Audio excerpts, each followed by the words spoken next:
جو بندہ یہ چاہتا ہے کہ اس کے دل کے اندر کے تالے ٹوٹ جائیں، جو یہ چاہتا ہے کہ اس کی آنکھوں سے پردے ہٹ جائیں، جو یہ چاہتا ہے کہ اس کے ارد گرد ایک نور کا ایسا حالہ ہو، حلقہ ہو، اور نور کے اندر چلے، جس کے ارد گرد نور کا حالہ، حلقہ، ڈیفنس وال، دیوار ہوگی، اس کو جناتی چیزیں چھیڑ نہیں سکیں گی، نظر بد برباد نہیں کر سکے گی، جادو اس کا کچھ بگاڑ نہیں سکے گی، حادثات، پریشانیاں، مشکلات، ناکامیاں اس کو کچھ انگلی نہیں لگا سکیں گے۔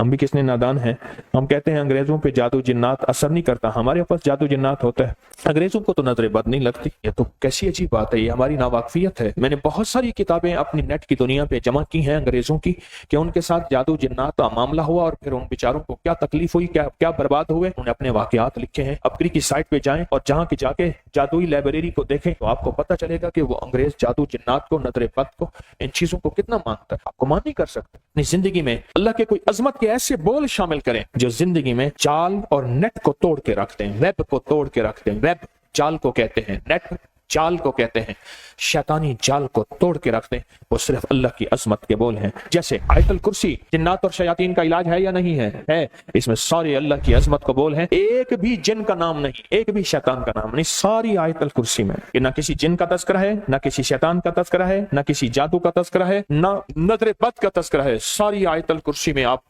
ترجمہ اٹھا کے دیکھ لیں، اللہ لا الہ الا هو الحی القیوم لا تاخذہ، تو سوتا نہیں، مولا تو اونگتا نہیں۔